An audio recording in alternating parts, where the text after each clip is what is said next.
黄帝内经大白话第8集，痛从哪来？腹怎么疼？风为何最可怕？大家好，欢迎继续收看《黄帝内经大白话》，我是你身边的中医小讲人。在上一集里，我们一起聊了《黄帝内经素问》中关于热病、气绝和咳嗽的智慧。为什么人一发烧就会神志恍惚，气一堵会让人昏厥晕倒？咳嗽虽小，根在五脏六腑。这一集我们继续进入素问的古典世界。今天我们要聊的这3篇和现代人关系可大了。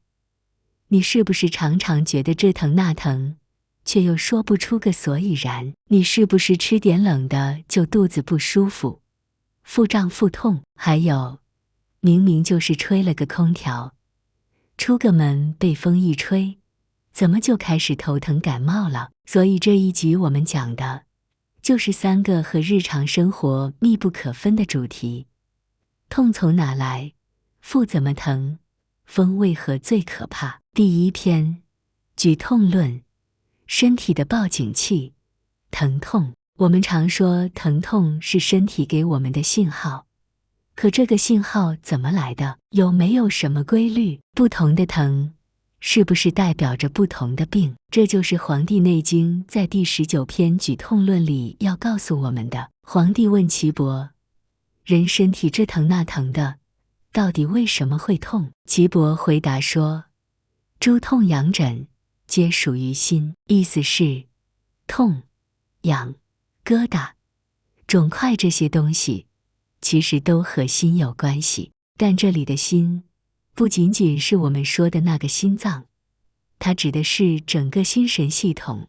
也就是说，疼痛不只是物理问题，更是气血神的综合反应。痛的本质，不通则痛。岐伯的核心观点就是4个字：不通则痛。我们打个比方，你的身体就像一个城市，血管是水管，经络是马路，气血是车辆。一旦路上有了堵车、气滞，车辆进不去，该送的养分送不了，就会堵得难受，出现胀痛。如果城市供水管道结冰了，寒邪，水流停滞，也会有疼。如果哪里发生交通事故，淤血，更是刺痛钻心。而如果是城市电力不足，气血虚，灯光暗淡，信号减弱，也会造成隐隐作痛，酸软无力。所以不同类型的疼痛其实代表着不同的问题。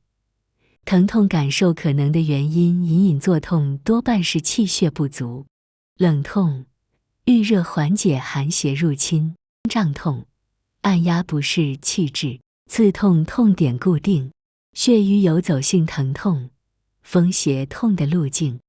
经络是线索图。举痛论中还说，疼痛不是凭空出现的，它沿着经络传导。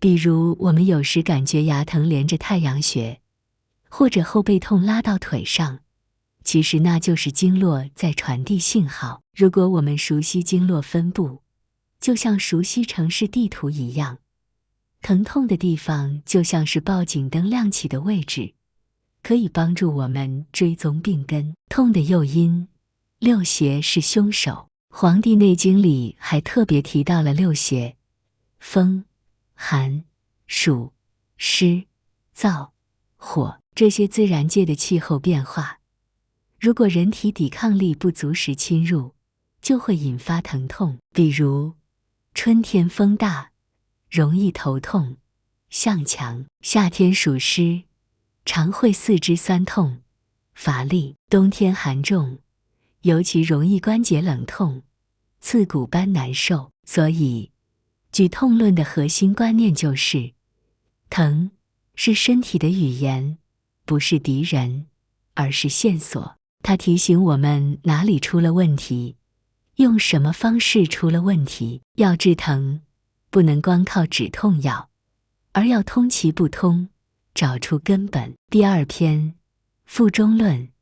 腹是五脏六腑的战场。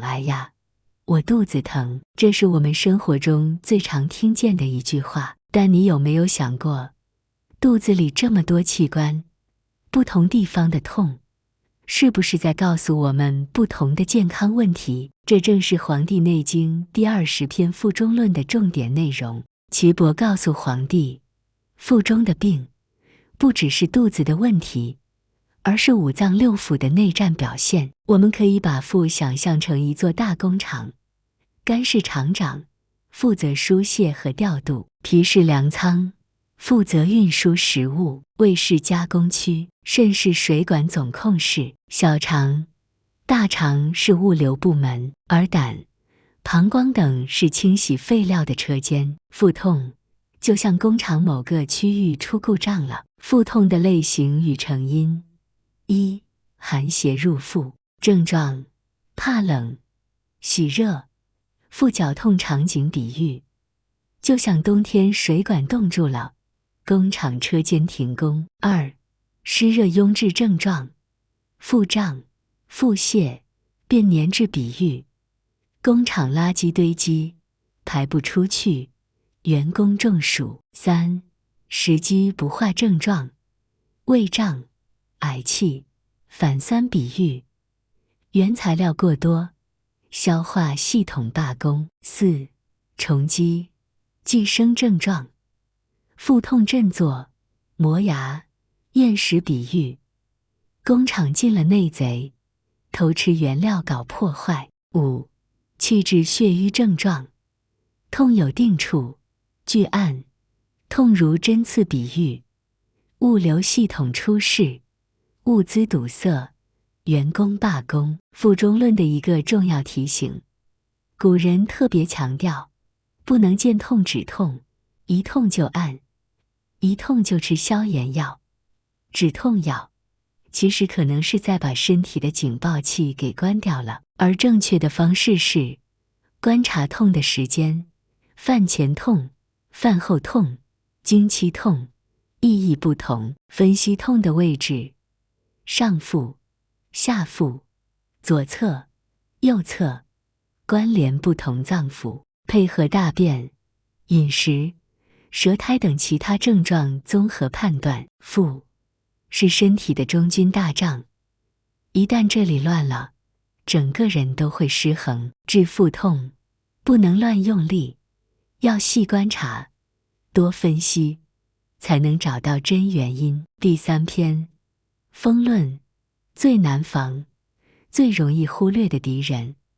风邪，我们常说风吹头就痛，风一吹就感冒，到底风怎么这么厉害？《黄帝内经》第21篇风论给出了非常经典的结论：风者，百病之长也。我们把风邪当作自然界最灵活、最调皮，也最容易钻空子的外敌。它不像火那么猛，不像寒那么凛冽，但它善行数变，无孔不入，最擅长的就是趁你不备，下手狠毒。比如吹空调后脖子僵硬、头痛；睡觉忘盖被，醒来腰痛；出汗后对着电扇吹，第2天感冒发烧。这些都是风邪侵体。风邪的特点：一、行动快，变化多。风邪常和其他邪气结伴而行，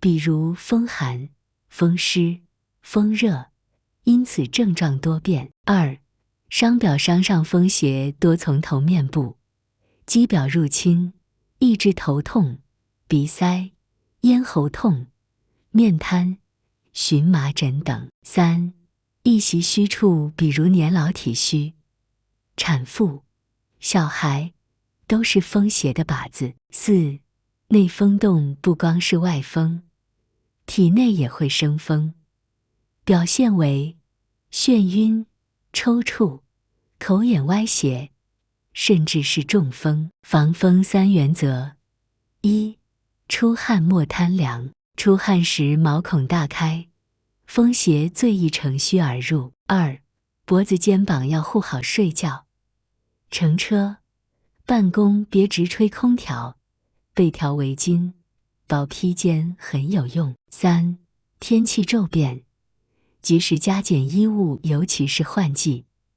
雨后初晴时，是风邪最容易潜伏的时候。风虽无形，却最难防。古人常说避风如避箭，今天的我们也该对风邪多几分警觉。我们今天讲的3篇，其实是《黄帝内经》对身体最常见信号的细致解读。举痛论告诉我们，痛不是病，而是身体报警。腹中论告诉我们，腹是中军要塞，病多根深。风论告诉我们，风虽无形，却百病之首。身体不会无缘无故出问题，每一次疼痛、腹胀、感冒，背后都有中医智慧可以解读。在下一集，我们将进入更加深入的3个话题，欢迎继续关注《黄帝内经大白话》第9集，我们下集再见。